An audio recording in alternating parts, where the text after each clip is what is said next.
तो हम चर्चा कर रहे हैं कि किन दोषों से बचते हुए और किन गुणों को धारण करके सेवा करनी चाहिए, सेवक का आचरण कैसा हो, सेवा धर्म की मर्यादा क्या है। जैसा कल संकेत किया गया था कि श्री देवहूति जी ने करदम ऋषि की ऐसी सेवा की जैसी मां भवानी मां शंकर की करती हैं, अर्थात सेवा करके उनको प्रसन्न कर लिया।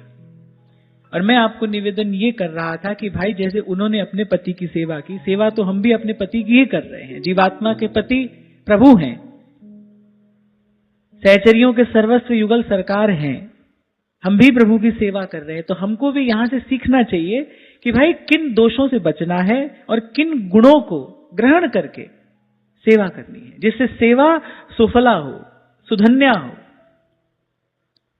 तो 6 दोषों से बचने की बात यहां कही गई है। कौन कौन से? वासना, दंभ, द्वेष, लोभ, पाप और मद। और फिर कुछ गुण हैं जिसमें सबसे पहला है विश्वास, फिर है पवित्रता, फिर गौरव, फिर संयम। यहां तक हमने कल चर्चा की। आगे 2 गुण बताए हैं। एक तो कहा शुश्रूषा। शुश्रूषा का अभिधा अर्थ तो सेवा ही होता है, पर इसका अर्थ कर्तव्य परायणता और आज्ञाकारिता भी है। कभी कभी ऐसा होता है, व्यक्ति जिसकी सेवा कर रहा है ना, उस पर उपकार करते हुए सेवा करता है कि देखो हम तुम्हारी सेवा कर रहे हैं, तुम पर उपकार कर रहे हैं। सेवा उपकार नहीं है, सेवा कर्तव्य है। मैंने पूर्व में भी कभी आपसे कहा था, आप मनुष्य हो, इस पवित्र भारत भूमि पर आपका जन्म हुआ है, जन्म से आपको संस्कार मिले हैं, प्रभु की कृपा से आपको हमको संत मिले, संतों की वाणी मिली, सत्संग मिला है। भाई इसके प्रति हमारा कुछ कर्तव्य भी तो है ना। ये सब धन, ये संपत्ति, और मैं कहूंगा ये दैवी संपत्ति आपको हमको मिली, भाई हमको भी तो प्रभु का धन्यवाद किसी ना किसी प्रकार से करना है ना। पहली बात तो सेवा इसीलिए करनी है क्योंकि हम कर सकते हैं। कितने लोग मैंने ऐसा देखे जो सेवा करना चाहते हैं, उनके पास सामर्थ्य नहीं है। किसी के पास तन की सामर्थ्य नहीं है, किसी के पास धन की सामर्थ्य नहीं है। और मैं कहता हूं सत्संग ना हो फिर तो जीवन में सेवा का भाव ही नहीं आ सकता। उनका मन दुर्बल होता है। तो कोई तन से दुर्बल है, कोई मन से, कोई धन से। बहुत लोग ऐसे हैं जो करना चाहते हैं सेवा, उनकी इच्छा होती है कि हम सेवा करें, लेकिन उनके पास साधन नहीं है, उनके पास सामर्थ्य नहीं है, उनके पास अनुकूलता नहीं है। तो सबसे पहला कारण तो सेवा करने का यही है भाई कि हम सेवा क्यों करें, क्योंकि हम सेवा कर सकते हैं। कबीर कह रहे हैं ना, देह धरे का फल यह है, देह देह कछु देह। और फिर आगे कहते हैं, देह खेह है जाएगी। खेह माने स्वाह, अरे एक दिन राख हो जाएगी। अरे देह खेह है जाएगी, फिर कौन कहेगा देह, फिर कौन आपसे कोई आशा लगाएगा जब देह खेह है जाएगी। तो बोले जब तक अवसर आपके हाथ में है तब तक इसका सदुपयोग करो, तब तक कर लो सेवा। और मैं कल आपसे एक और बात भी कह रहा था, आप नहीं करोगे तो कोई और करेगा। प्रभु को तो अपना कार्य कराना है तो प्रभु करा ही लेंगे, आप नहीं करोगे तो कोई और करेगा। ये तो भाई बहती गंगा की धारा है, आप इसमें गोता लगा लो, आप कर लो सेवा। तो शुश्रूषा का अर्थ पहले तो सेवा ही है, पर कैसे सेवा? विनम्रता पूर्वक सेवा। जिसकी सेवा कर रहे हो उसके माथे एहसान नहीं डालना है कि भाई हम देखो तुम्हारी सेवा कर रहे हैं, हम पर कृपा हुई है, हमको सेवा करने का अवसर मिला, हमको प्रभु ने चुना इस कार्य के लिए। असंख्य असंख्य वानर थे, चारों दिशाओं में भेजे सुग्रीव ने, पर प्रभु ने मुद्रिका तो श्री हनुमान जी को दी ना। जब हनुमान जी लौटकर आए और श्री रघुनाथ जी भाव विह्वल हो रहे थे, तो हनुमान जी ने कहा, प्रभु ये तो आपकी उदारता है, आपने सेवा की सामर्थ्य मुझे पहले ही दे दी थी, आपने मुद्रिका मुझे ही क्यों दी? ये बात विचार करने की है।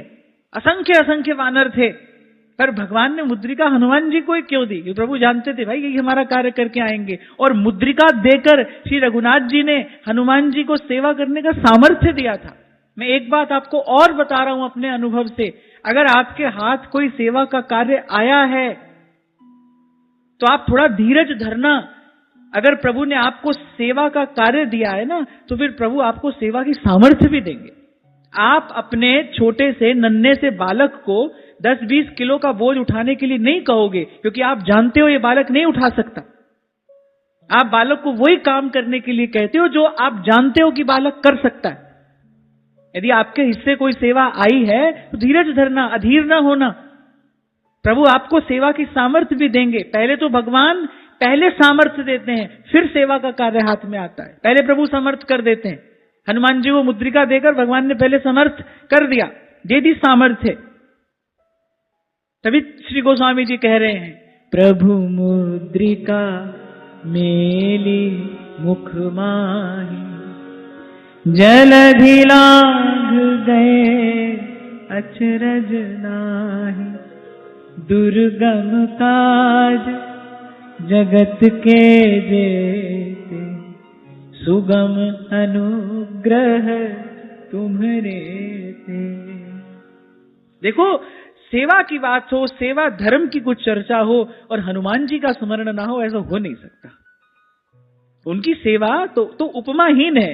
हनुमान जी की सेवा की कोई उपमा नहीं है। और उसी सेवा के बल पर क्या अर्जित किया हनुमान जी ने? चारों जुग परताप तुम्हारा, है प्रसिद्ध जगत उजियारा, साधु संत के तुम रखवारे, असुर निकंदन राम दुलारे। आप विनम्र होकर आप अपने आप को प्रस्तुत तो करो। आप ईमानदारी से प्रभु से कहो तो सही। आप अपने जीवन का लक्ष्य ये बनाओ तो सही, प्रभु मेरा जीवन आप सेवा में स्वीकार करें। दीन दास हूं द्वार का और सेवा देकर दान, सेवा सदन बनाइए मुझको हे भगवान। संत तो मांग रहे हैं, प्रभु ऐसी सामर्थ्य आप हमको दें, ऐसी कृपा आप हम पर करें, हम सेवा करते कभी थके नहीं। ये तो कई बार आपसे कहता हूं, भाई कभी नहीं सोचना कि कोई हमारी सेवा करे। सेवा कराने में कोई बड़ाई नहीं है, अपना पुण्य क्षीण ही होता है। सेवा करवाने में कोई बड़ाई थोड़ी है, उससे अपना पुण्य क्षीण ही होता है। जो आपकी सेवा कर रहा है आपका पुण्य लेकर ही तो जा रहा है। मैंने तो कई भगवत प्राप्त महापुरुषों के जीवन में ऐसा देखा, उनका आचरण ऐसा देखा। इतना सरल, इतना सहज उनका जीवन, छोटे से छोटा कार्य भी स्वयं अपने हाथ से ही कर रहे हैं। उनका जीवन व्रत है, भाई सेवा करेंगे, कराएंगे नहीं किसी से। और आज ये चर्चा आई है तो मैं आपको कहूं कि ऐसा एक पवित्र संकल्प आप अपने मन में करो कि प्रभु आपको ऐसी सामर्थ्य दें कि आप सेवा करते रहें, कराएं नहीं। आप देखो, आपका तन मन धन तीनों स्वस्थ रहेंगे। आपका तन भी स्वस्थ रहेगा, आपका मन भी, आपका धन भी। तन मन धन तीनों स्वस्थ रहेंगे। आप बस एक संकल्प कर लो, बार बार कहिए प्रभु से। ये दो पंक्तियां बड़ी प्यारी हैं, संत की वाणी है। कहिए, दीन दास हूं द्वार का, सेवा देकर दान, दीन दास हूं द्वार का, सेवा देकर दान, सेवा सदन बनाइए मुझको हे भगवान, सेवा सदन बनाइए मुझको हे भगवान। श्री स्वामी जी महाराज आगे कहते हैं कि संत की सेवा दान कर, जो हो और अनाथ दुर्बल दुखिया दीन की, दे सेवा ममनाथ। हाथ जोड़ मांगू हरे, सेवा कृपा प्यार और विनय नम्रता दान दे, देना सब कुछ वार। ऐसा होता है संत का जीवन में। कई बार आपसे कहता हूं ना, भाई प्रभु तो जब मिलेंगे तब मिलेंगे, अभी तो अपने जीवन को तीर्थ जैसा पवित्र बनाओ। पहला लक्ष्य हमारा यही हो, हमारा जीवन ऐसा सुंदर निर्मल उज्जवल पवित्र हो। अरे ऐसे भी कोई कह देता है ये जिंदगी उसी की है जो किसी का हो गया। हाथ जोड़ मांगू हरे, सेवा कृपा प्यार, विनय नम्रता दान दे, देना सब कुछ तेरे जन के हित लगे, तन मन धन सब ठाट, आत्म तुझ में ही रमे, मुख में तेरा कबीर भी यही बात कहते हैं, सरगुण की सेवा करे और निर्गुण को करे ध्यान ना। सरगुण की सेवा करे, निर्गुण को करे ज्ञान, और निर्गुण सरगुण ते परे, तहां हमारा ध्यान।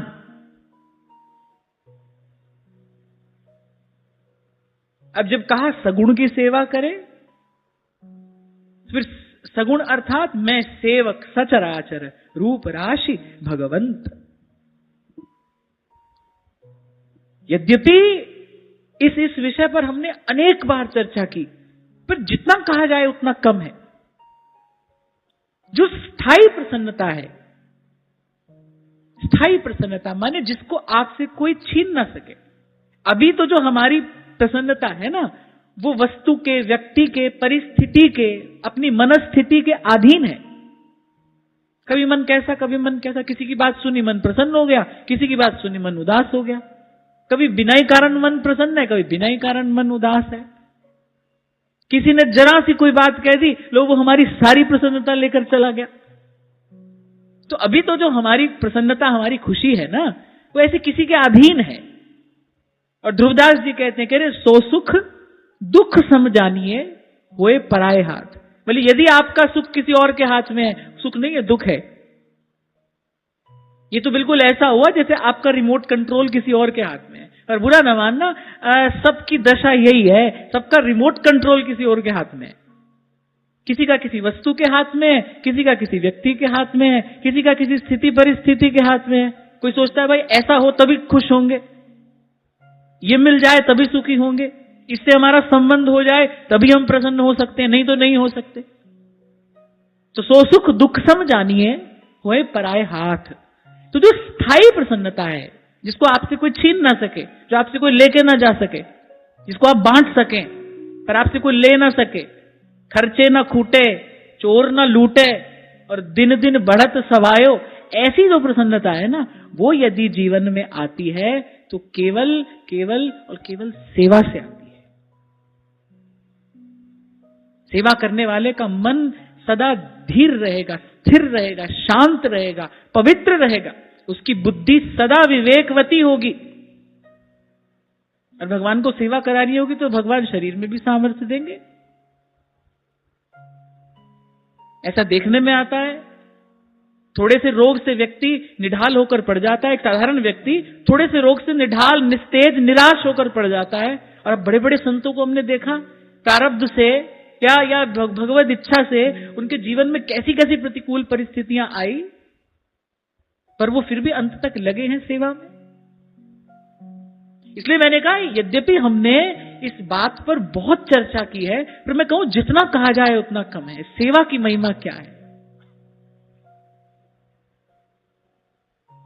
यहां पर जैसे मैं कह रहा था ना, भजन का आनंद किसको मिलता है, मिले उसे जिसे दे भगवान। ऐसी सेवा भी मुक्त भुगत जुगत तेरी सेवा, जित तू आप करावे। मैं तो कहता हूं दिन रात दामन फैलाकर, आंचल पसार कर यही मांगो भगवान। हाथ जोड़ मांगू हरे, सेवा कृपा प्यार, विनय नम्रता दान दे, देना सब कुछ वार। और संत की सेवा दान कर, जो हो और अनाथ, दुर्बल दुखिया दीन की दे सेवा मम नाथ। और हमको प्रभु ने कृपा करके जो मार्ग दिया, हमारे यहां तो उपासना का प्राण तत्व ही सेवा है। सहचरियों का जीवन ही सेवा है। कल ऐसे शाम को थोड़ी देर के लिए मुझे सत्संग में जाने का अवसर मिला। परम श्रद्धेय प्रातः स्मरणीय श्री मलुक पीठ वाले महाराज जी कथा कह रहे थे, तो उनका अकारण ही स्नेह है मुझ पर, तो उन्होंने कहा थोड़ी देर के लिए आप आइए। तो मैं सत्संग में गया, बड़ा सुंदर प्रसंग चल रहा था। तो एक बात मिल गई, ऐसे तो सभी बातें जो थी वो ग्राह्य ही थी, बड़ी सुंदर चर्चा कल हो रही थी। फिर एक बात मैं वहां से ले आया, कुछ शब्द ऐसे होते हैं ना जो संत के मुख से निसृत होते हैं और सीधा आपके हृदय में अपना स्थान बना लेते हैं। यही चर्चा कल यहां भी हो रही थी और कल हम वहां गए तो यही शब्द मुझे सुनने को मिले। बोले वैष्णव की तो संपत्ति ही सेवा है, सेवा ही वैष्णव का धन है, सेवा ही हमारा धन है। यदि लोभ हो तो फिर इस बात का लोभ हो हमारा सेवा का धन कैसे बढ़े। कुछ दिन पहले हमने चर्चा की थी ना, भाई संपत्ति मिल जाए फिर अगला प्रयास क्या होता है, संपत्ति बढ़े कैसे। अब गुरु कृपा से, आचार्य कृपा से हमको श्री जी की और हरि भक्तों की सेवा की जो ये संपत्ति मिली है, अब अगला प्रयास हमारा यही होना चाहिए, सेवा बढ़े कैसे। संत की सेवा, भगवंत की सेवा, अभी तो कहता हूं सबकी सेवा, सबकी सेवा।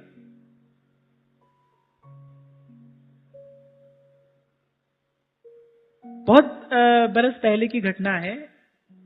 ऐसे कोई विद्वान व्यक्ति थे,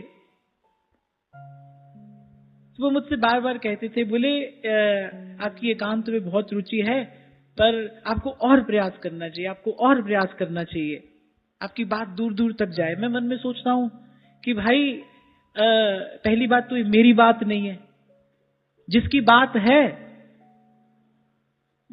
है जहां तक उसकी इच्छा होती है वहां तक पहुंच जाती है। प्रभु जिसको सुनाना चाहते हैं वो सुन लेता है, प्रभु चाहते हैं जो आए वो आ भी जाता है। तो भाई मैंने कहा भाई इसमें हमको अपना कोई प्रयास क्यों करना है। तो ऐसे उन्होंने बात करते करते मुझसे कह दिया, बोले कि ऐसे छिपे रहोगे तो जंगल में मोर नाचा तो किसने देखा। बोले आप ऐसे छिपे रहोगे तो जंगल में मोर नाचा किसने देखा। मैंने कहा पहली बात तो जंगल में मोर किसी को दिखाने के लिए नाचता ही नहीं है, जंगल में मोर किसी को दिखाने के लिए नहीं नाचता है, वो तो अपने आनंद में नाचता है। जल से भरा बादल देखता है, फैला लेता है अपने पंख, बल्कि कोई देख रहा हो मोर को तो मोर नाचता ही नहीं। मोर नाचता हो और आप अपना मोबाइल फोन लेकर पहुंच जाओ उसका वीडियो बनाने, वो बेचारा छिप जाएगा, कोई देखे तो मोर नाचता ही नहीं है ना। तो मुझे ऐसा लगता है कि भाई प्रभु ने हमको ये कार्य करने के लिए चुन लिया, अब हम इससे अधिक और क्या चाहें प्रभु से। और मुझे ऐसा लगता है, मैं बड़ी विनम्रता पूर्वक ये बात कह रहा हूं, आप इसको अन्यथा ना लेना, मुझे ऐसा लगता है कि मेरी बात दूर दूर तक पहुंचे, हमारी बात सब लोग सुने, सब लोग माने, इसमें लोक कल्याण की भावना कम और आत्म प्रतिष्ठा की भावना अधिक है। नहीं तो भाई पहली बात तो ये हमारी बात नहीं है, जिसकी बात है वो सर्वसमर्थ है। ये जिसकी बात हो रही है ना वो सर्वसमर्थ है। और मैंने तो भाई अब तक जीवन में देख लिया, कल भी आपको मैं कह रहा था, पास बैठा व्यक्ति अछूता ही रहता है, उसके कान पे, अच्छा शब्द नहीं है, नहीं बोल रहा मैं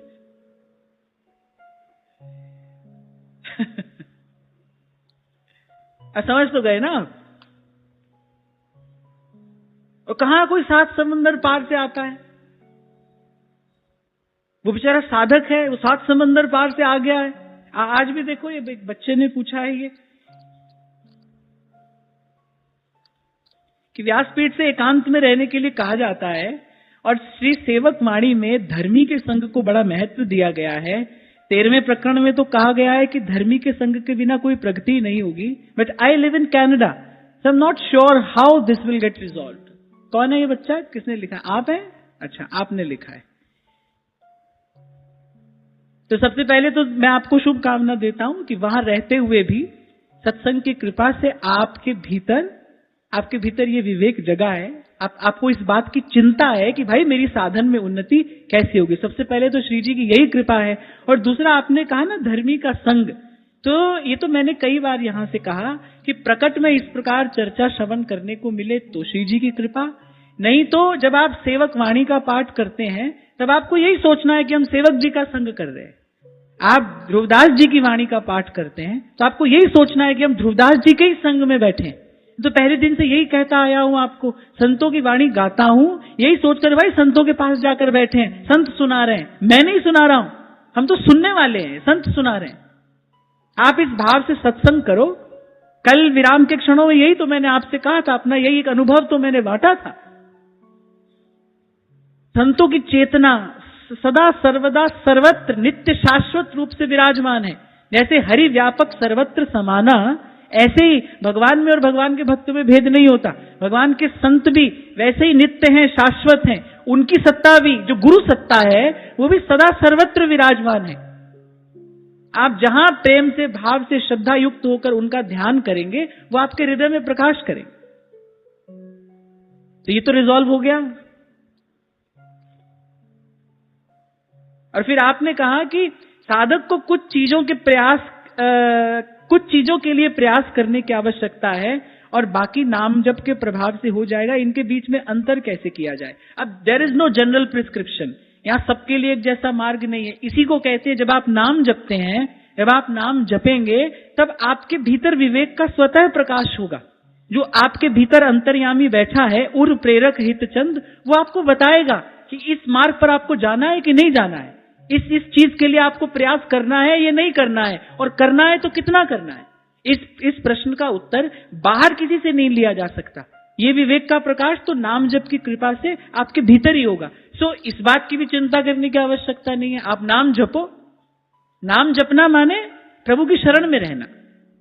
सतत प्रभु की शरणागति का अर्थ यही है, भगवान नाम जपा जाए, भगवान नाम की शरण में रहा जाए। कल भी मैं आपको कह रहा था, नाम के रूप में गुरु ही आपके साथ रहता है, वही आपके अंग संग रहता है।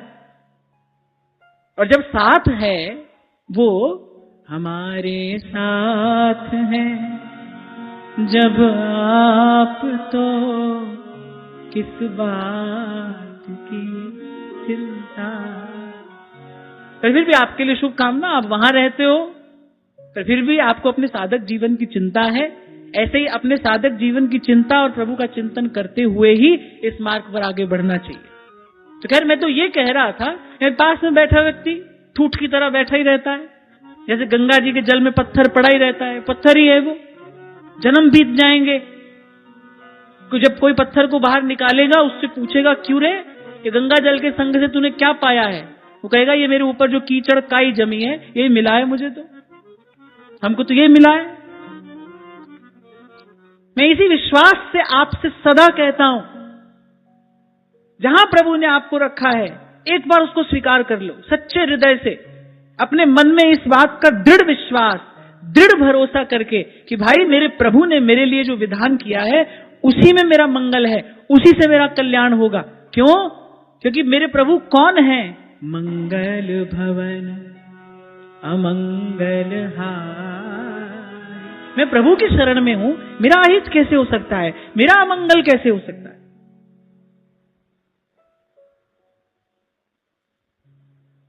और फिर मैंने कहा था ना आपसे कि मेरी तो निष्ठा केवल संत के शब्द में है, और संत कह रहे हैं, सुख तेरा दिता सुख तेरा दिता लईए, तुद पावे ता नाम जपावे, सुख तेरा दिता लईए, सुख तेरा दिता लईए। यहां पर मैं फिर आपसे कहूंगा कि चाबी सेवा है। सेवा करना आरंभ करो। आपकी अभी मंदिर जाने में बहुत रुचि नहीं होती, माला लेकर मंत्र जपने में बहुत रुचि नहीं है, तो भाई सत्कर्म में लगो। गौ ब्राह्मण की सेवा करो, अतिथि अभ्यागत की सेवा करो, आपके आसपास कोई निर्बल दुर्बल हो, कोई अशक्त हो, उसकी सेवा करो। सेवा का भाव अपने जीवन में लेकर आओ। यहीं से सब मार्ग खुलेंगे। सत्कर्म करते करते क्या होता है, सत्व गुण बढ़ता है। आपने भूखे को भोजन खिलाया है, किसी को वस्त्र दे दिया है, किसी विद्यार्थी के लिए आपने पुस्तक का प्रबंध कर दिया है, किसी रोगी के लिए आपने औषधि की व्यवस्था कर दी है। इस प्रकार सत्कर्म में लगोगे, पुण्य करोगे तो क्या होगा, सत्व गुण बढ़ेगा। सत्व गुण बढ़ेगा तब भजन में रुचि होती है। एक और बात मैं आपको बता दूं, पुण्य बहुत बढ़ जाता है तब संत मिलता है। पुण्य पुंज बिन मिलहि न संता, सतसंगति संस्कृति करि अंता। सत्वगुण बढ़ेगा, इस प्रकार सेवा करोगे, किसी का सहयोग करोगे, किसी के लिए साधक बनोगे, सत्वगुण बढ़ेगा, वो आपको भजन सत्संग में लेकर आएगा। पाप बढ़ा हुआ तो सत्संग की ओर आओगे ही नहीं। तुलसी पिछले पाप थे, हरि चर्चा ना सुहान। आ भी गए तो यूं ही लौट जाओगे। सत्कर्म करो, सत्वगुण बढ़े, जीवन में रुचि होगी आपकी, संत के दर्शन में रुचि होगी, अच्छे लगने लगेंगे संत, फिर पहुंचोगे आप। वो सत्वगुण आपको धकेलेगा सत्संग की ओर। और जब सत्संग में आओगे, जब संत और भगवंत की सेवा की महिमा सुनोगे, संतों गुरुजनों की कृपा से थोड़ा लगोगे सेवा में, तब वो पुण्य प्राप्त होता है जिससे सच्चा संत मिलता है, जिसकी शरण में बैठ मिले विश्राम। तो बड़ी भारी महिमा है। इसीलिए मैंने कहा जितना कहते जाएं उतना कम है। भारी महिमा है। एक भी दिन हमारा जीवन का एक भी दिन बिना सेवा के नहीं जाना चाहिए। जैसे लोभी व्यक्ति होता है ना, जो धन का लोभी, वो सुबह से शाम तक अगर उसकी गांठ में कुछ पड़े नहीं, उसकी संपत्ति बढ़े नहीं, तो उसको रात को नींद नहीं आती। बोले आज का दिन तो व्यर्थ चला गया, बेकार गया, कुछ भी नहीं कमाया आज। और गोस्वामी जी कह रहे ऐसी तो प्रीति हो हमारी, कामी ही नारी प्यारी जिमी, लोभी ही प्रिय जिमीदान, तिमि रघुनाथ निरंतर, प्रिय लागो मोहिरा। अब मैं कहता हूं इसका तो लोभ होना चाहिए। हमारी सेवा कोई कैसे ले जाए। किसी भी बात में उदार बनो, तो सेवा नहीं बांटनी चाहिए अपनी किसी के साथ। कल महाराज से यही सुना रहे थे कि महाराजा अम्बरीश का ही प्रसंग चल रहा था, और एक प्रकार से सेवा भाव के तो वो आचार्य हैं। किस प्रकार सप्त द्वीपवती पृथ्वी के चक्रवर्ती, एक छत्र सम्राट होते हुए भी कैसे कैसे प्रभु के श्री मंदिर की छोटी से छोटी सेवा भी स्वयं करते हैं।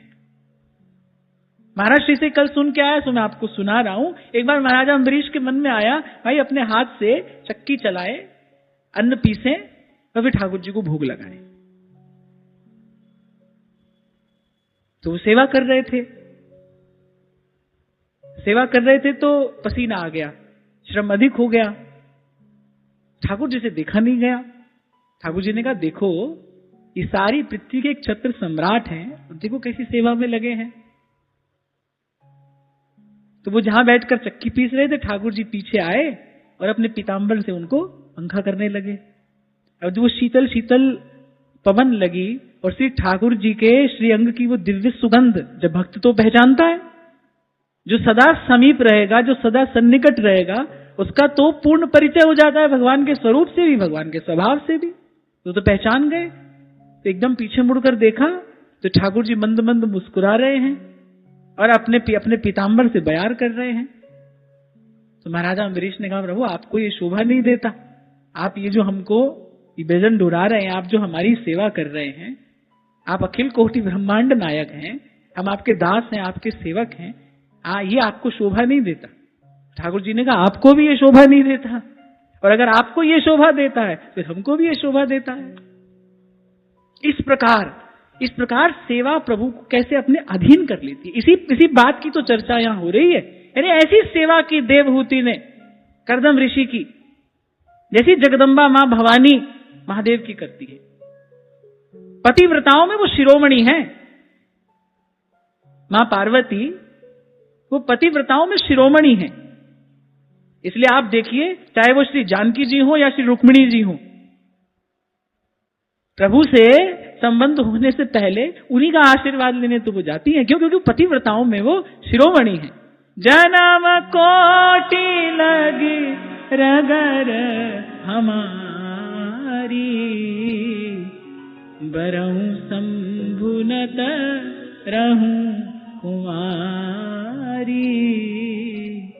तजाऊ नारद करी उपदेशो,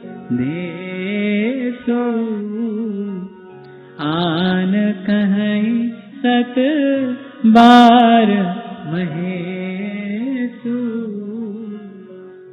और कहते हैं कि महादेव की भी इतनी आत्यंतिक प्रीति है उनसे कि अपने अपने हृदय की गूढ़ से गूढ़ बात भी महादेव उनसे कह देते हैं। आगम तंत्रों में अनेक अनेक स्थानों पर ऐसा वर्णन मिलता है। महादेव कहते हैं, हे गिरिजा, तुम्हारी मुझ में निष्कपट प्रीति है, और जिसकी निष्कपट प्रीति हो, पहले उससे कुछ छिपाना नहीं चाहिए, क्योंकि जो आपसे पूर्ण रूपेण निष्कपट हो गया है, आपको भी तो उससे निष्कपट रहना चाहिए ना, उससे कुछ छिपाना नहीं चाहिए। तो महादेव अपने हृदय की, अपने भाव की गूढ़ बात भी कह देते हैं। महादेव ने ही कहा जगदम्बा से कि मैं तुम्हें बताऊं मेरे हृदय में क्या रहता है। मेरे हृदय कमल पर सदा वृंदावनेश्वरी नित्य निकुंजेश्वरी बृजभानु नंदिनी श्री राधा के चरण युग्म ही विराजमान रहते हैं। वही मेरा सर्वस्व है, उन्हीं का भजन करता हूं मैं, और उन्हीं के रस में छका रहता हूं। ये मेरे पास जो भी सामर्थ्य है, ये उन्हीं श्री चरणों के भजन का प्रताप है। कहते कहते कह ही दिया महादेव ने, लेकिन साथ में ये कह दिया, कहना नहीं किसी से, ये तो तुम्हारी मुझ में ऐसी निर्मल प्रीति है, तो मैंने तुमसे ये बात कह दी। तो ऐसी जगदम्बा, और वो ऐसी सेवा करती है महादेव की। कह रहे वैसी सेवा, ये बहुत बड़ी उपमा दी है। देवहूति जी की सेवा को बहुत बड़ी उपमा दी है, वैसी सेवा की जैसी मां पार्वती करती है। और इस सेवा का फल क्या मिलेगा? इनके गर्भ में भगवान आएंगे। सेवा का फल क्या है? सेवा का फल है भगवान, सीधे सीधे। श्री राधा वल्लभ जी का पुराना मंदिर आप दर्शन करते हैं, जहां इस समय श्री महाप्रभु जी विराजमान है। जब वो मंदिर बन रहा था, जब उसका निर्माण हो रहा था, तो श्री कल्याण पुजारी जी सेवा करते थे। मंदिर निर्माण में वो अपनी सेवा, अपना सहयोग देते थे। अब श्री गोसाई जी जब संध्या समय सब श्रमिकों को पारिश्रमिक देते थे, तो वो देखते थे कि भाई ये जो श्रमिक है, ये सेवा तो सबसे अधिक करता है, लेकिन पारिश्रमिक लेने नहीं आता है। अब श्री गोसाई जी भी बड़े बड़े धीरमती, वो उनकी सेवा भावना, उनकी सेवा में जो तत्परता है, वो जो शुश्रूषा थी, देखते रहे। जब तक मंदिर का निर्माण हुआ, तब तक उनका नियम था, नित्य से सेवा अपनी निवेदन करते थे। अब बाकी सारे जो श्रमिक थे, वो तो नित्य अपना पारिश्रमिक ले लेते थे। उन्होंने पूरे निर्माण कार्य में कुछ नहीं लिया, सबसे अधिक सेवा की, लेकिन लिया कुछ नहीं। जब निर्माण कार्य पूरा हो गया, तब श्री गोसाई जी ने उनको बुलाया, शिवन चंद्र महाप्रभु ने कहा कि हमने देखा है भाई, तुमने सेवा तो सबसे अधिक की, लेकिन तुमने पारिश्रमिक बिल्कुल नहीं लिया। हम तुम्हारी सेवा से प्रसन्न हैं, तुम बताओ क्या चाहते हो। तो उन्होंने कहा कि प्रभु, आप प्रसन्न हैं और आप देना चाहते हैं, तो फिर हमको आपसे कोई साधारण वस्तु नहीं लेनी चाहिए। अब जब आप प्रसन्न होकर हमको देना ही चाह रहे हैं, तो आप मुझ पर कृपा करिए और मुझे श्री राधा वल्लभ लाल के श्रीअंग की सेवा प्रदान कर दीजिए। और श्री गोस्वामी जी भी बड़े उदार, भाव का मर्म जानने वाले, उन्होंने श्री कल्याण पुजारी जी को लगा दिया श्री राधा वल्लभ लाल की सेवा पे। संतोष रखा और धीरज धरा। संतोष का जल छिड़क के धीरज के आसन पर बैठकर सेवा करते रहे। अंत में मिला क्या? राधा वल्लभ लाल की श्रीअंग सेवा। इस दुर्लभ वस्तु की प्राप्ति हुई। सेवा का प्रसाद प्रभु ही है। और मैं तो कहता हूं, जब प्रभु अनुकूल हो जाते हैं, जब प्रभु प्रसन्न हो जाते हैं, तभी जीवन में सेवा आती है। नहीं तो भाई जीव तो जन्म जन्म का प्रमादी है, अहंकारी है। अभिमान और प्रमाद से युक्त व्यक्ति कैसे सेवा करेगा, किसकी सेवा करेगा? यहां हम शुश्रूषा पर चर्चा कर रहे हैं। शुश्रूषा का अर्थ ही है विनम्रता पूर्वक सेवा, सेवा को अपना कर्तव्य समझकर किया जाए। भारतवर्ष में जन्मे हो तो भाई गौ ब्राह्मण की सेवा ये तो आपका कर्तव्य है, किसी पर उपकार थोड़ी है।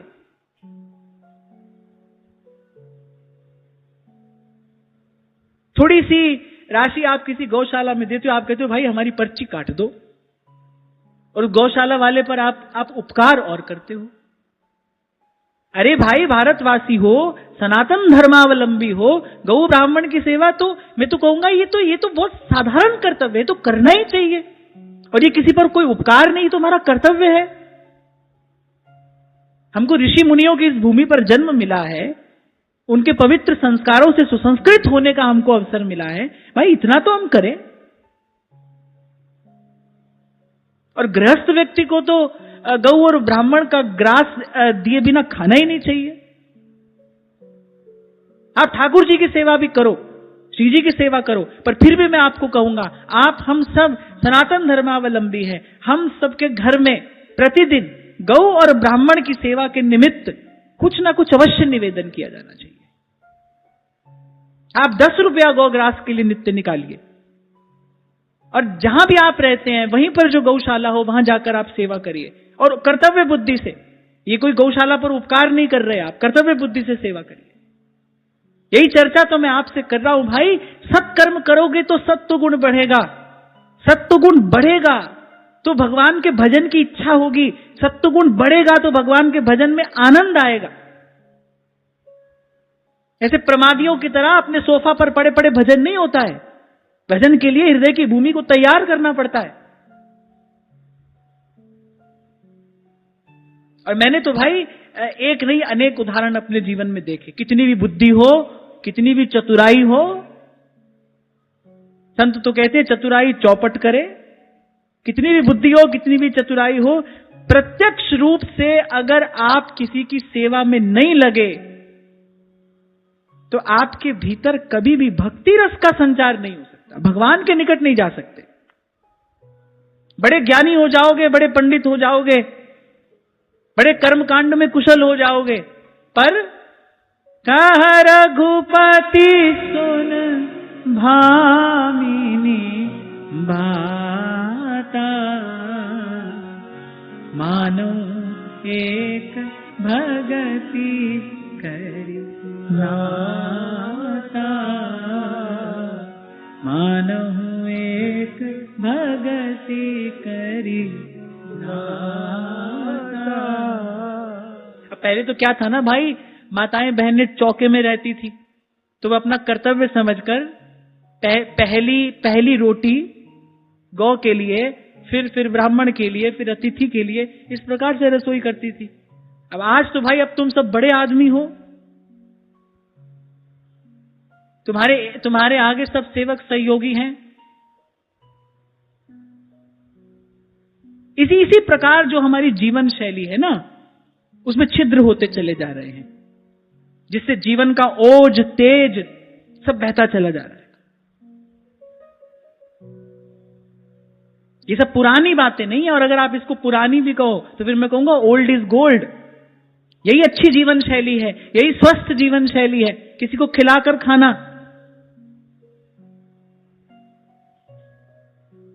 किसी की सेवा करके, किसी का सहयोग करके, सेवा और सहयोग का यज्ञ करके ही पाना चाहिए।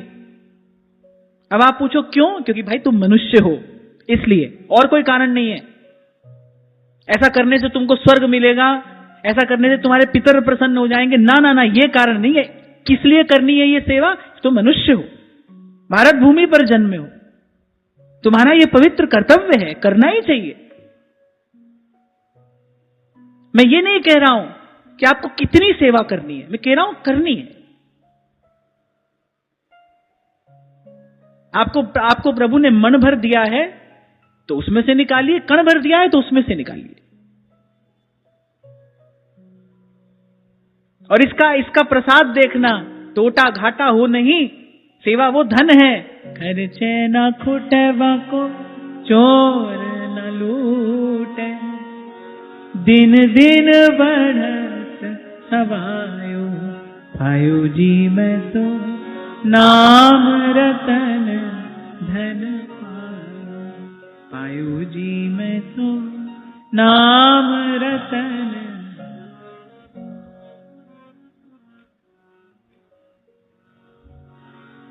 तो शुश्रूषा, विनम्रता पूर्वक सेवा, सेवा को अपना कर्तव्य समझकर करना।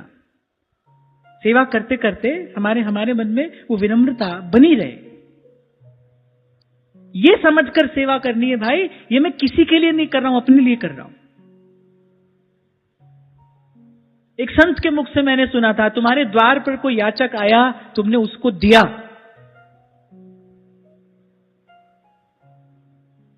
तो बोले जो आपसे लेने आया है ना उसका धन्यवाद करो। अगर वो लेता नहीं तो आप देते कैसे? अगर वो लेता नहीं तो आप देते कैसे? आपको देने का अवसर किसने दिया है? आपसे लेकर ही तो किसी ने आपको देने का अवसर दिया है। अगर सब इस संसार में आपसे अधिक ही हो तो किसको दोगे? कौन लेगा आपसे? सेवा का अवसर कैसे आएगा जीवन में? तो जो लेने आ रहा है ना आपसे, वो आपसे वस्तु लेकर आपको सेवा करने का अवसर दे रहा है। अरे 2-5 रुपया आप मार्ग में किसी भिक्षुक को दे देते हो, वो आपको कितना आशीर्वाद देता है। जीवन क्या है? अपना अपना दृष्टिकोण ही तो है। संत की दृष्टि से देखो, लाली मेरे लाल की जित देखूं तित लाल। और हमारी दृष्टि कैसी है? फिर जहां जाए वहां महाराज, वहां पर विपत्ति ही विपत्ति है, बड़ा कष्ट है, बड़ी परेशानी है, पता नहीं भगवान हमारी कब सुनेगा। अरे भगवान ने तुमको मनुष्य बनाकर यहां भेज दिया, भगवान ने तो तुम्हारी सुन ली, तुम हमारी बात सुनो। तुम नहीं सुन रहे हमारी बात सुनो हमारी। और राम सिमर राम सिमर, एही तेरो काज है, राम सिमर राम सिमर। संत की बात सुनो। नानक जन कहत बात, बीनस गई है तेरो गात। नानक जन कहत बात, बीनस गई है तेरो गात। सब संत यही कह रहे हैं, कह रहे काल करे सो आज कर, आज करे सो अब। श्री महाप्रभु कह रहे हैं हरिपद भजना विलंब कर। अरे देर मत करो, अभी कर लो ये कार्य, आज ही कर लो, अभी कर लो। नानक जन कहत बात, कह रहे बिनस जई है तेरो गात। जिस शरीर का इतना मान किए रहते हो, क्या है? कह रहे पानी केरा बुदबुदा और मानुष की जात। पानी केरा बुदबुदा, जैसे पानी का बुलबुला फूटने में कितनी देर लगती है, ऐसे ही थोड़ी सी हवा नहीं झेल सकता पानी का बुदबुदा। ऐसे ही एक क्षणभंगुर शरीर है, फिर इसका मान किए बैठे हो। फिर बिनस जई है तेरो गात, ये तो कपूर की भांति उड़ते उड़ते उड़ जाएगा, देखते देखते समाप्त हो जाएगा। कैसी बुद्धि की जड़ता है, कैसा पर्दा व्यक्ति की आंख पर पड़ा रहता है। श्री नागरीदास जी कहते हैं दर्पण देखत देखत नाई। सुबह शाम शीशे के सामने जाकर खड़े होते हो, पर बोले देखकर भी नहीं देखते, देखकर भी नहीं देखते। देखते देखते तुम क्या से क्या हो गए, होते जा रहे हो। इसी को तो कहते हैं बिनस जई है तेरो गात। और देखो व्यक्ति की मूर्ता क्या है, बाल सफेद होते उनको फिर काला करने में लग जाता है। बाल सफेद हुए, प्रकृति कुछ संकेत कर रही है। प्रकृति मां है ना, वो कुछ बता रही है, बेटा समय जा रहा है, देख कहां से कहां आ गया, कुछ नहीं किया, अब तो कर। बाल सफेद हुए, बोले आप कहां गए? जाना तो मंदिर चाहिए था, जाना तो किसी संत के पास चाहिए था, तुम कहां पहुंच गए? कहां ब्यूटी पार्लर में। लो भाई इनका कुछ इंतजाम करो, इनको रंग दो। चेहरे पर झुर्री पड़ी, पहुंच गए बाजार में, भाई इसकी कोई व्यवस्था करो। जाना कहीं और था। ये सब देखकर क्या करते, ये सब देखकर तत्काल भजन में लगते बिना विलंब। और पहुंच गए कहां?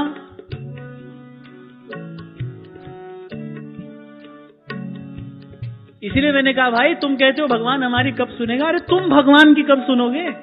भगवान कह रहा है भाई संतों के मुख से हम बोल रहे हैं और बोले चले जा रहे हैं।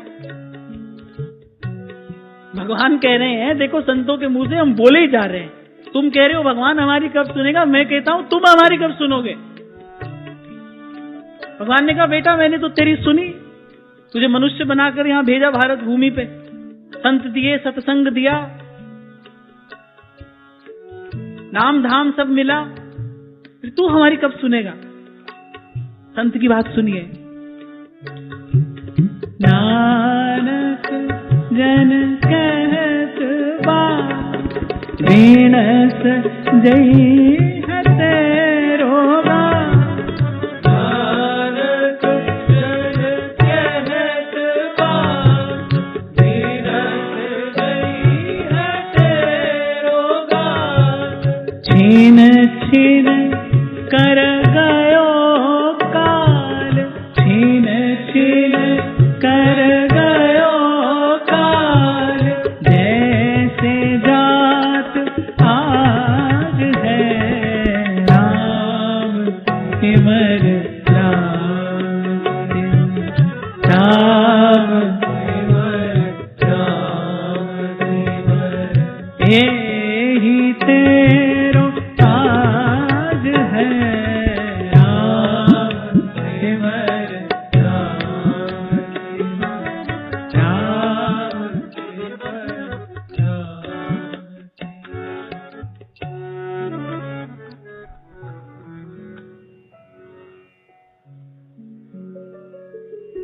अच्छा देखो ये ऐसी सुंदर चर्चा हुई, ये भी किसकी महिमा है? ये सेवा भाव की ही तो महिमा है।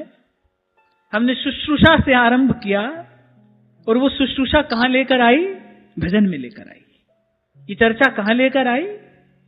कि राम सिमर यही तेरो काज है। यही मैं आपसे कहना चाह रहा हूं भाई, सेवा करोगे तो हृदय में सत्वगुण बढ़ेगा, सत्वगुण बढ़ेगा तो भजन की इच्छा होगी।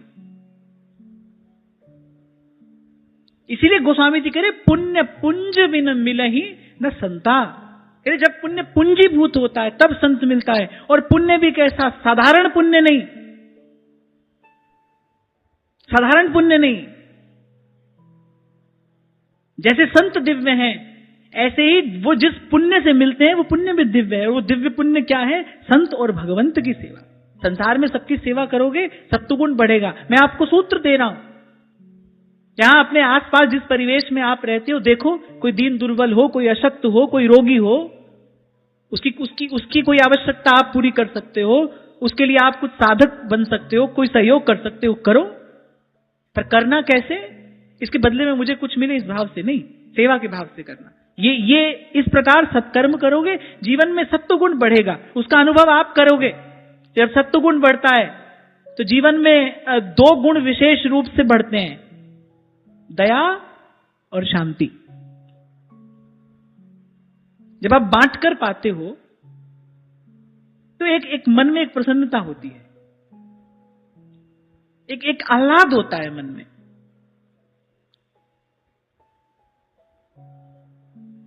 एक अलग सी शांति का अनुभव आप करते हो भीतर, एक तृप्ति का, एक शांति का। जब सत्वगुण बढ़ेगा तो ये दो बात आप अपने जीवन में देखोगे, दया और शांति।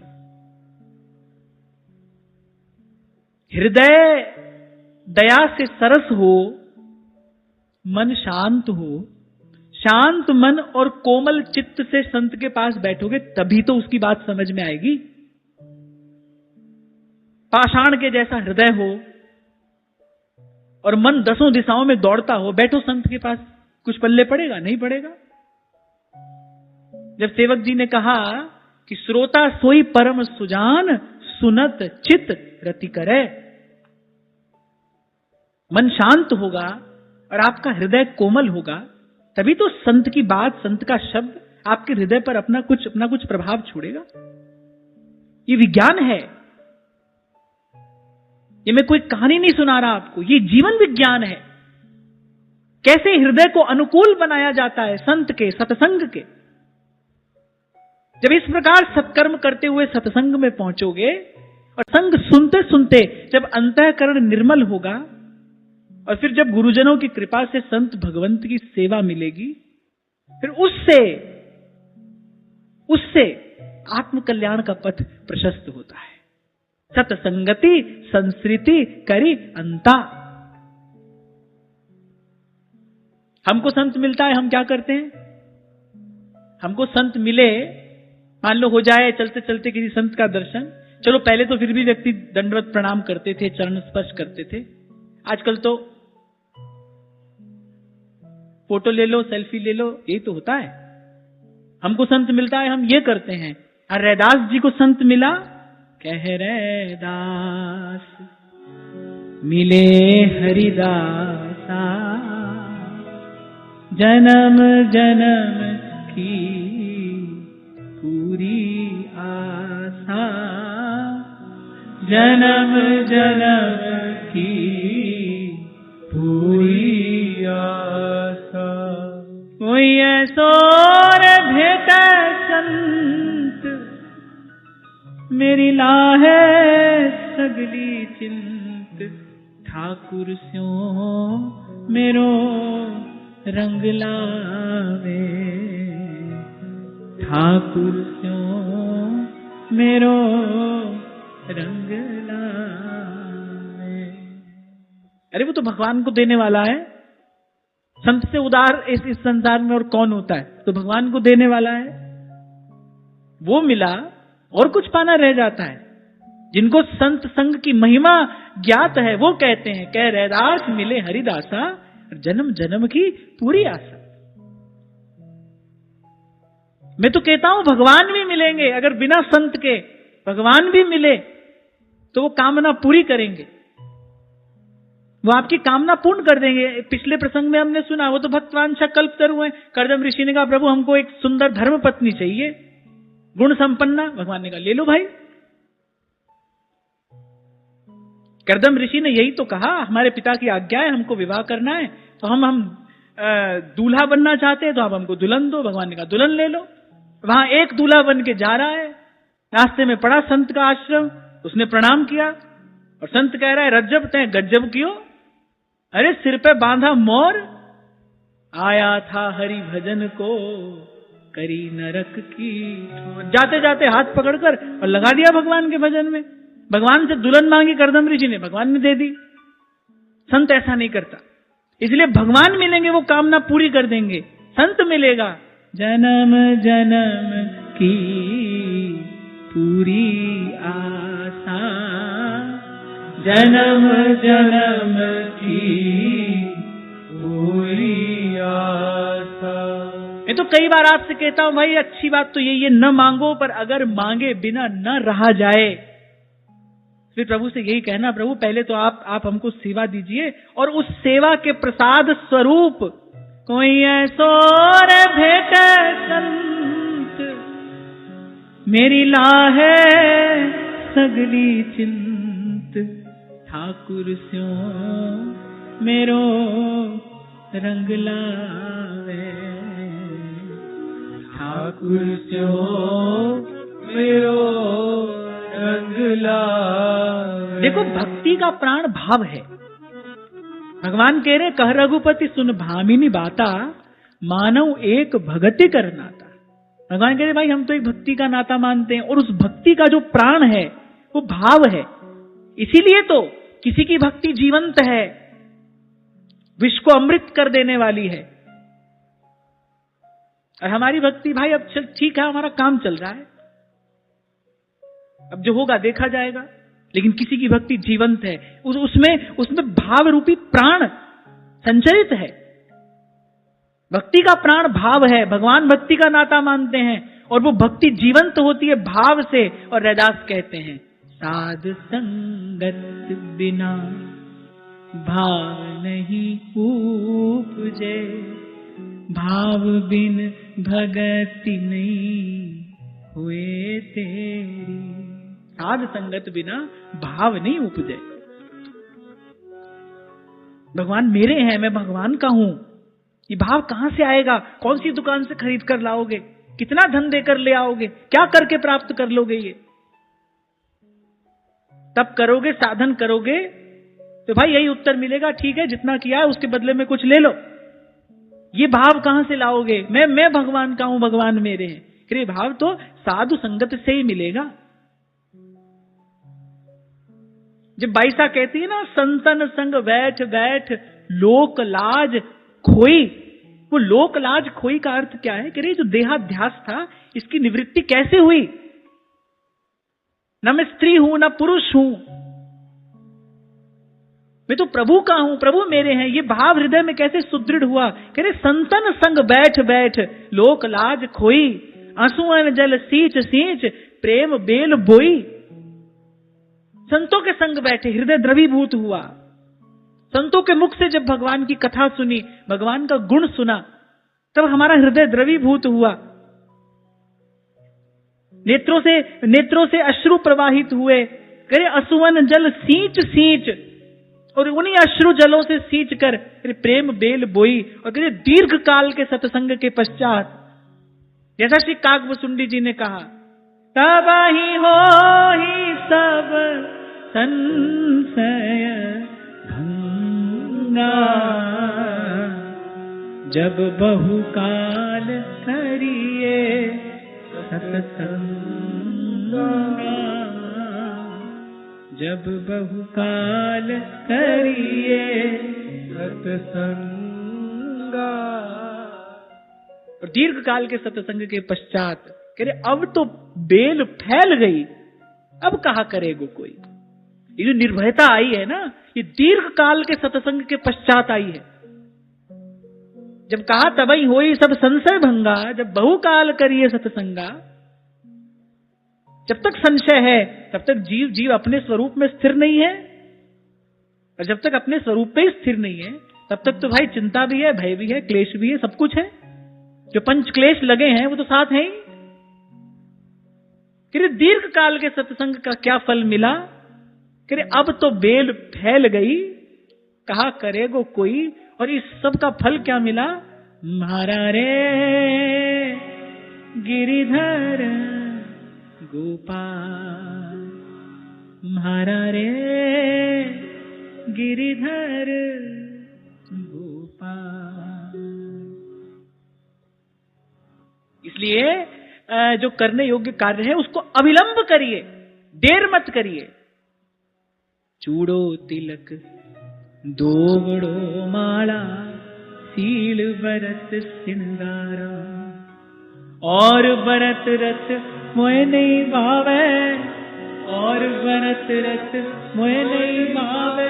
ये गुरु ज्ञान हमारा, मीरो रंग लाग्यो हरि जी सू, अब ना रहूंगी मैं अटकी, मेरा मन लाग्यो हरि जी सो, अब ना रहूंगी मैं। तो विनम्र होकर और कर्तव्य भाव से सेवा करना है, इसे कहते हैं शुश्रूषा। सेवा जैसा भाव, दिव्य भाव हमारे जीवन में है, लेकिन हमारे जीवन में वो फलीभूत होता दिखाई नहीं पड़ता। जो खींचातानी मन में बरसों पहले थी, वही खींचातानी आज भी है। कल किसी और वस्तु के लिए थी, बस आज किसी और वस्तु के लिए। कल किसी और कारण से थी, आज किसी और कारण से। कल उसका दोष किसी और को देते थे, आज किसी और को देते। इसे कहते गति न होना। सेवा जैसा दिव्य भाव हमारे जीवन में है, फिर फलीभूत क्यों नहीं हो रहा? ये कुछ बातें हैं जिनका ध्यान रखकर, इसलिए आरंभ में मैंने कहा इन 6 दोषों से बचते हुए और इन 6 गुणों को धारण करके सेवा करना, फिर सेवा सुफला होती है। इस बेल पर फल आता है, अमृत फल, प्रेम फल। कहा ना, सेवा का फल तो भगवान है, क्योंकि सेवा स्वयं फल स्वरूप है, फल रूपत्वात्। जैसे आपको छोटा सा उदाहरण दिया मैंने, ये तो प्रत्यक्ष उदाहरण आपके हमारे सन्मुख है। श्री कल्याण पुजारी जी ने मंदिर निर्माण में सेवा की, लेकिन कुछ लिया नहीं, माने निष्काम सेवा की। सेवा के बदले कुछ चाहा नहीं, अपना कर्तव्य समझकर सेवा की। अरे ऐसा थोड़ी कि उन्होंने कुछ चाहा नहीं तो उनको कुछ मिला नहीं। श्री राधा वल्लभ लाल की श्रीअंग सेवा, आप बताओ, ये देव दुर्लभ संपत्ति उनको प्राप्त हुई सेवा के द्वारा। और हमारे श्री महाप्रभु जी का तो प्राण सेवा है, प्राण है उनका सेवा।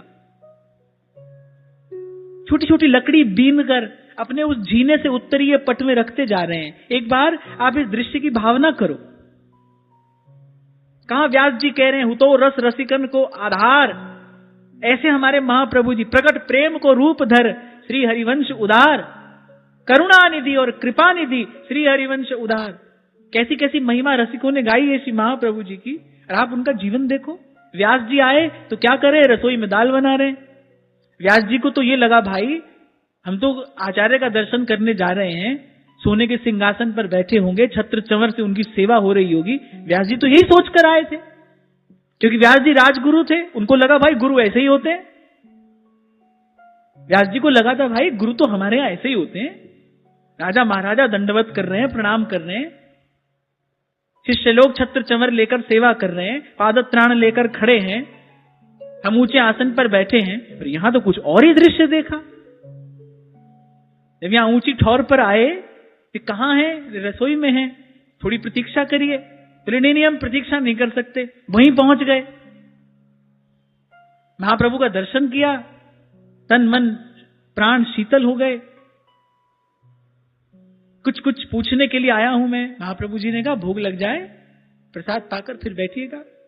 बोले हमने जब वहां से चले तो हमसे प्रतीक्षा नहीं हुई, जैसे हमने सुना आपके विषय में चल दिए हम, अब यहां पहुंच गए हैं तो अब तो हम और प्रतीक्षा नहीं कर सकते। पर देखा क्या कर रहे हैं, रसोई में दाल बना रहे हैं। छोटी छोटी लकड़ी बीन कर रख रहे हैं, वर्षा ऋतु है, कैसे अमनिया सिद्ध होगा। पहुंच गए जंगल में, करील की कुंजे हैं, ऊपर नीचे कंट का कीर्ण भूमि है। छोटी छोटी लकड़ी बीन कर अपने उस जीने से उत्तरीय पट में रखते जा रहे हैं। कभी कभी श्री चरण कमलों में कोई कांटा भी चुभ जाता है। यही देखकर तो नाहरमल जी को असह्य पीड़ा हुई और वो कह बैठे जो उनको कहना था।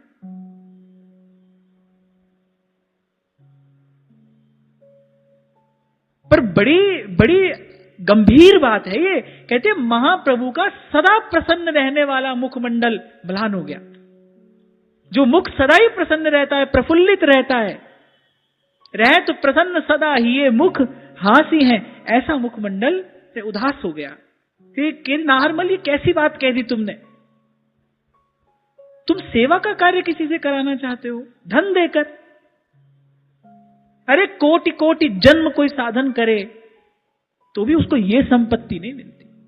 थोड़ी देर पहले मैंने आपको महाराष्ट्र की बात सुनाई कि सेवा ही तो वैष्णव का धन है। अपना धन कौन बांटना चाहता है किसी के साथ। व्यक्ति ये सोचता है भाई कोई दे जाए, हमको लेकर क्यों जाए। अपना धन कौन बांटता है, भाई भाई से नहीं बांटता। पर सेवा ही तो वैष्णव का धन है, संपत्ति है। और फिर महाप्रभु ने कहा कि कोटि कोटि जन्म यत्न करके ये धन मैंने संतों की कृपा से पाया है। और तू इसे धन देकर कराने की बात कर रहा है। ये है शुश्रूषा। इसलिए कह रहा हूं भाई, हम जिस मार्ग पर चले, हम जिनका अनुगमन कर रहे हैं, उनका तो प्राण ही सेवा है। सेवा ही जिनका जीवन धन है, सेवा ही जिनकी संपत्ति, सेवा ही जिनका सार सर्वस्व है। सखी चहूं और फिरे चकडोर सी, और सेवा को चाव बढ़ो मन माही। हमको तो कोई और विचार भी नहीं करना है। जैसे श्री सेवक जी ने कहा, हरिवंश विचार परे जो रहे। और हरिवंश विचार क्या है भाई, कैसे सेवा करें, किस प्रकार युगल को सुख दें, कैसे हमारी सेवा हो। सहचरियों के मन में यही भाव तो रहता है, भाई ये वस्त्र, ये आभूषण अब निवेदन कर दिए, अब और कैसे वस्त्र हो, कैसे आभूषण हो। जिससे प्रिया प्रीतम मुस्कुरा दें। अब कैसी कुंज रचना करें, कैसा हिंडोला सजाएं, कैसी नौका सुसज्जित कर दें। उनके मन में सतत यही विचार तो चलता है, हरिवंश विचार परे जो रहे। ये सेवा का विचार ही तो हरिवंश विचार है। और जहां से मैंने आज चर्चा आरंभ की, विश्राम का क्षण निकट है, मैं वहीं लेकर आऊं, भूलना नहीं। अगर आपके जीवन में आप ऐसी प्रसन्नता चाहते हो जो स्थिर हो, प्रतिक्षण बढ़ने वाली हो, बाहर की किसी भी परिस्थिति का उस पर प्रभाव ना पड़े, तो भाई ऐसी प्रसन्नता जीवन में सेवा से ही आती है।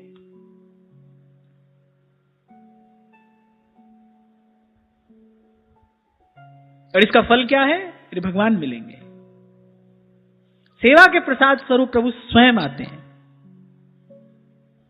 और जिनको सेवा का सुख मिल गया है, जिनको सेवा का रस मिल गया है, वो तो कहते प्रभु आप भी हमको दर्शन दे मत दे, आपकी सेवा मिलनी चाहिए। सेवा जीवन है।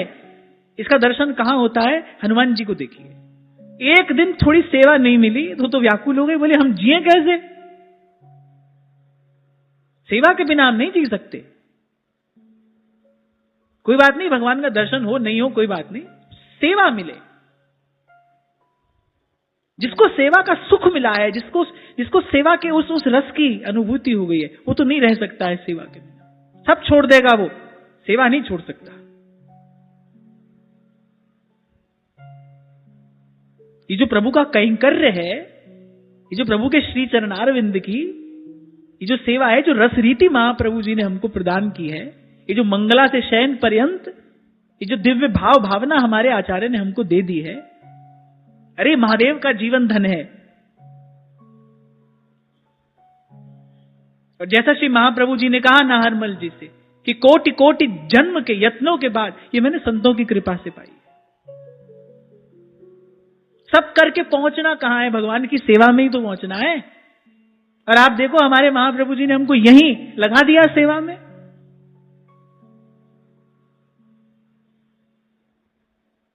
तो शुश्रूषा सबसे पहला गुण, सब मिलकर बोलो। दूसरा पवित्रता। तीसरा गौरव। गौरव अपने इष्ट की प्रतीति हो। हाँ नहीं पूजी गौरा जी, नहीं पूजा देव, हो पूजी रण छोड़ दी, हम काई जानो भे। ये गौरव है।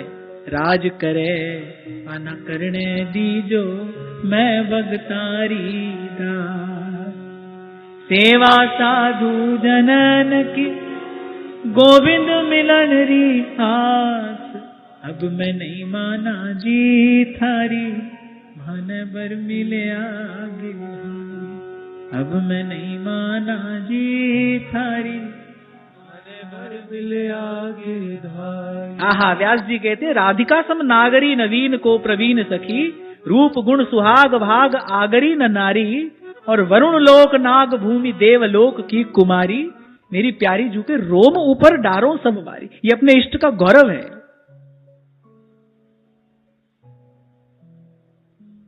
इस प्रतीति से युक्त होकर अपने इष्ट की सेवा। जैसे महाराज के दे साहेब मेरा वड समरथ था। जब श्री गोस्वामी जी ने कहा ना तुलसी मस्तक तब नवै, जब धनुष बाण लोहा, क्या है ये? अपने इष्ट का गौरव है। और ये वंदनीय है, अभिनंदनीय है। यहां कोई भगवान में भेद बुद्धि नहीं है। अगर गोस्वामी जी ये नहीं जानते कि ये वही हैं, तो ये बात कहते ही क्यों? ये जिनके हाथ में आज लकुट और मुरली है, ये वही हैं, तो गोस्वामी जी ये बात कहते ही क्यों? वो जानते थे कि ये वही हैं, पर कह रहे तुलसी मस्तक तब नवे, जब धनुष बाण लो। आज बोले हाँ आज अच्छे लग रहे हो। कहां कहो छवि आज की, भले बने हो नाथ, ये इस रूप में भी आप अच्छे लग रहे हो, पर तुलसी मस्तक तब नवे, धनुष बाण लो हाथ। ये अनन्यता, एक गौरव है ये अपने इष्ट का।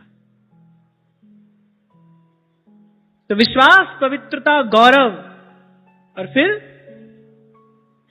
संयम, मन का, वाणी का और क्रिया का संयम।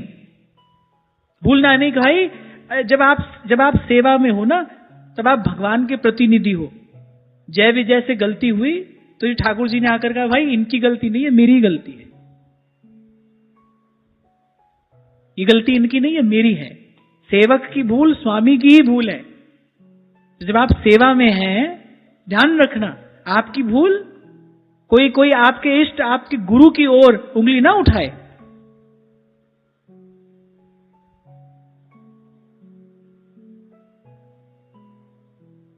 और संयम के बाद शुश्रूषा, जिस पर आज हमने विस्तार से चर्चा की। और फिर कहते हैं मधुर भाषण। ऐसी वाणी बोलिए जो मन का आपा खोए, औरन को शीतल करे, आपऊ शीतल हुए। कि माखन से भी कोमल श्रीअंग है प्रभु का, और उससे भी कोमल भगवान का चित्त है, उससे भी कोमल भगवान का हृदय है। नेक से भजन से कैसे ढल जाते हैं भक्त की ओर। रंच प्रेम में अपन पो हारत नवल किशोर। तो ऐसे रसिक प्रभु की सेवा में रहने वाला, वो भी भाई मन से, वचन से, कर्म से कोमल होना चाहिए, निर्मल होना चाहिए, कोमल होना चाहिए। थोड़े से कठोर शब्द ही तो कह दिए थे जय विजय ने सनकादिक से, नहीं जा सकते आप, वो भी सनकादिक है। थोड़ी सी कठोर बात कह दी थी बस, जो नहीं कहनी चाहिए थी। क्यों नहीं कहनी चाहिए थी? क्योंकि भाई वो उनके द्वार पर खड़े हैं, संत ब्राह्मण जिनका सर्वस्व है, ब्राह्मण्य देव है भगवान, संत उनका सर्वस्व है। श्रीमद् भागवत में भगवान कहते हैं, बोले मेरे पुत्र ब्रह्मा, मेरे आत्मस्वरूप शंकर, और यहां तक कि लक्ष्मी जी भी मुझे इतनी प्रिय नहीं है जितने प्रिय मुझे मेरे भक्त हैं।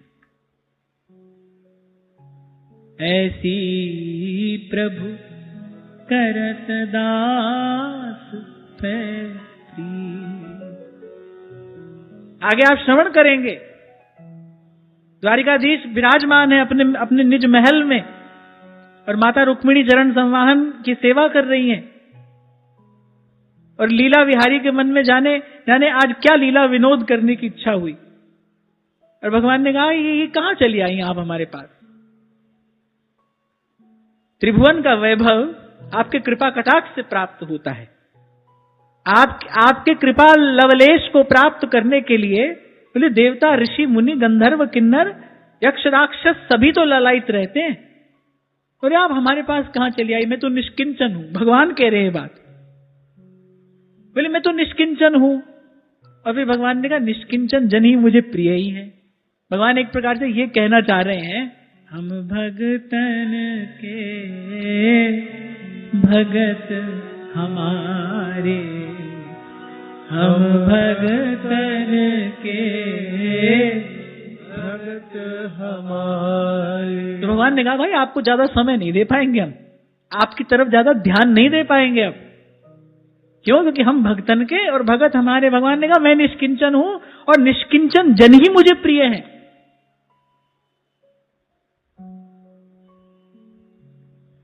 जब सुदामा पहुंचे द्वार पर, कहा कि मैं उनका मित्र हूं,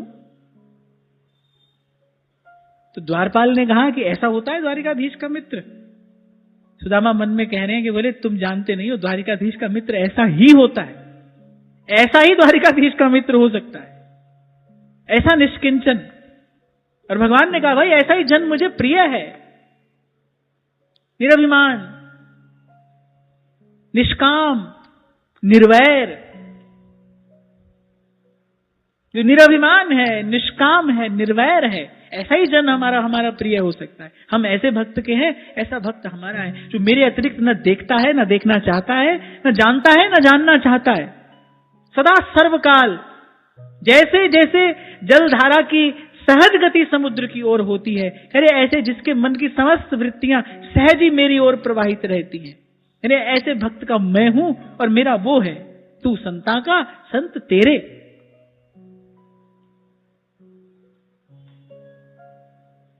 तो ऐसे प्रभु की सेवा में जो हो, उसका तो भाई आचरण भी मधुर हो, उसका व्यवहार भी मधुर हो, और उसकी वाणी तो मधुर होनी ही चाहिए।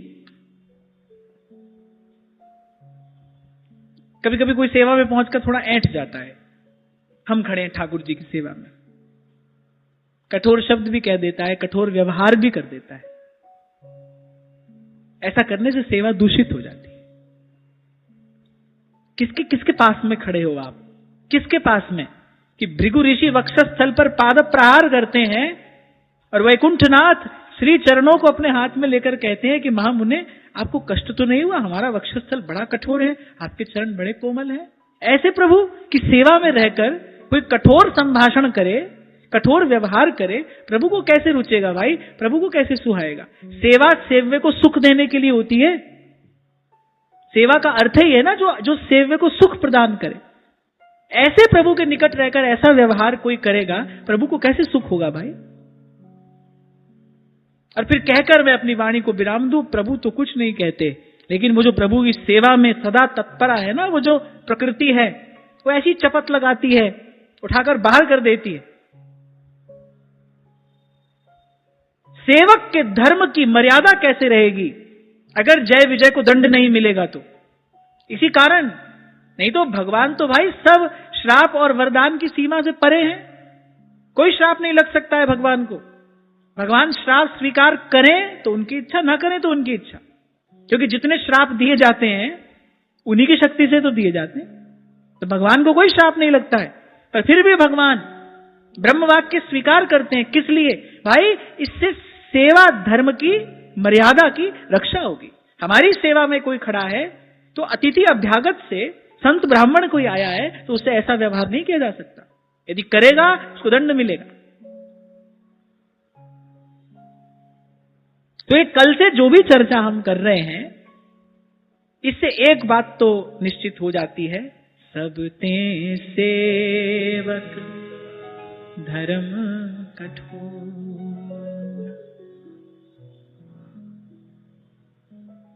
इसलिए नवदा भक्ति के बाद जब दशधा भक्ति की बात आई, सेवक जी महाराज कहते हैं, पाई रस भक्ति गूढ़ जुग जुग जग दुर्लभ भव इंद्रादि विधिम। भाई आत्मनिवेदन के बाद ही तो प्रेम पूर्ण सेवा शुश्रूषा प्रभु की हो सकती है। श्रवण से आरंभ करे, कीर्तन करता हुआ आगे बढ़े, उठते बैठते भगवान का पवित्र स्मरण करता रहे, गुरुजनों से सीखकर उनके अनुगमन में रहकर कुछ अर्चन वंदन करे, जैसे प्रभु के प्रति आत्मीयता का भाव हो, भगवान मेरे हैं, मैं भगवान का हूं, और दास्य सख्य आदि भावों से सुसज्जित होता हुआ जब अपने आप को न्यौछावर करेगा ना, फिर सेवा मिलती है। आत्मनिवेदन के पश्चात, इसको रस भक्ति कहा सेवक जी ने, दशधा भक्ति, वो सेवा ही तो है, प्रेम पूर्ण सेवा।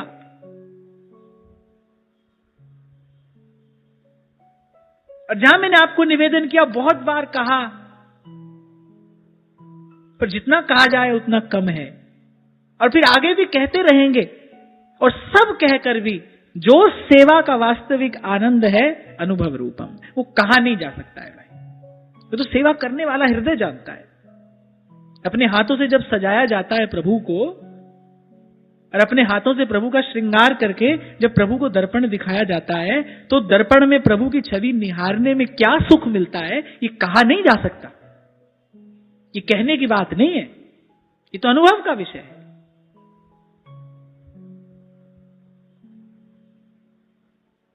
सुंदर थाल में जब दीपक सजाकर नक्शिक प्रभु की आरती उतारी जाती है, तो उस दीपक के प्रकाश में वो झिलमिल करता प्रभु का स्वरूप, वो भक्त के हृदय को क्या सुख देता है, ये भाई कहने की बात नहीं है।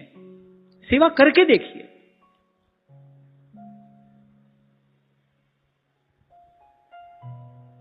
एक एक पुष्प चुनकर और प्रेम के ताग में पिरोकर जब भक्त अपने प्रभु के चरणों में वो पुष्प माल निवेदन करता है, और फिर जब प्रभु कुछ काल के पश्चात वही माला अपने भक्त को प्रसाद स्वरूप देते हैं, तो उस माला की श्वास ग्रहण करने में, उसको शिरोधार्य करने में, उसको अपने हृदय से लगाने में क्या सुख मिलता है, ये कहने की बात नहीं है, अनुभव का विषय है। और ये सब संपत्ति सेवा ही तो प्रदान करती है। सेवा।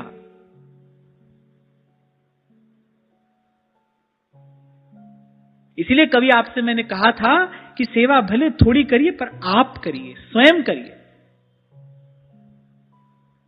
सोफा पर बैठे हैं, कोई यहां से भोग का थाल ला रहा है, कोई चंदन घिस कर दे रहा है, कोई थाली में दीपक भी लगा कर दे रहा है, दीपक जला कर दे रहा है, और ऐसे सेवा हो रही है। दिल्ली की घटना है, एक बार शंभू जी, वहां पे एक मंदिर में हम कथा कह रहे थे, बहुत बहुत पुरानी बात है। तो वो जो मंदिर के पुजारी थे, उन्होंने शंभू जी को बताया, बोले कि सुबह सुबह हमारे पास बिल्कुल समय नहीं होता है। क्यों नहीं होता है? बोले ये सब सेठ लोग आते हैं ना, तो ये बाहर से हॉर्न बजाते हैं, फिर हम दौड़ कर जाते हैं, उनका जल का लोटा लेते हैं और महादेव पर चढ़ाकर उनको जल का लोटा दे देते हैं, वो हमको भेंट देते हैं। देखो, ऐसे के लिए तो मुझे यही बात याद आ रही है, कह कबीर तब ही नर जागे, जम का दंड मूंड में लागे।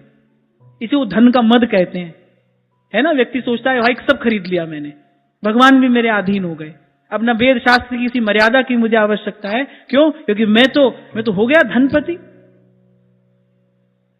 ना। ये सेवा की मर्यादा नहीं है। और जो इस रीति से सेवा करे, उसका फल तो यही है भाई, उसके आंगन में स्वयं भगवान खेलते हैं। सेवा की डोर से बांध कर बिठाई तो लेता है भक्त अपने आंगन में प्रभु को, सेवा की डोर से बांधकर। अब यहां से हिलकर नहीं जा सकते प्रभु। श्री कुंभन दास जी खेत में हल चला रहे हैं, श्री लाल जी संग क्रीड़ा कर रहे हैं, और वहां राजभोग की जब आरती का शंखनाद हुआ तो कुंभन दास जी दौड़कर जाने लगे। ठाकुर जी ने कहा, बोले अरे आप कहां जा रहे हो, हम तो आपके संग यहीं खेल रहे हैं। बोले यहां तो आप अपनी इच्छा से खेल रहे हो जय जय, अभी आप खेल रहे हो, अभी आप चले जाओगे, आपको कौन पकड़ेगा। बोले वहां तो आचार्यों ने बोले प्रेम पूर्ण सेवा की डोर से बांध कर आपको बिठाया है ना, वहां से आप कहीं नहीं जा सकते। सेवा से बांध लिया जाता है प्रभु को, वहां से हिलकर नहीं जा सकते प्रभु। तो ऐसी इस सेवा की महिमा है।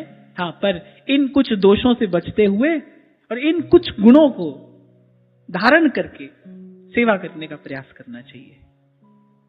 आगे की चर्चा कल करेंगे। आज का भाव यही श्री जी के चरणों में निवेदन करते हुए, महाराज श्री के चरणों में प्रणाम। आप सबके हृदय स्थित प्रभु को, भाव प्रभु को नमन।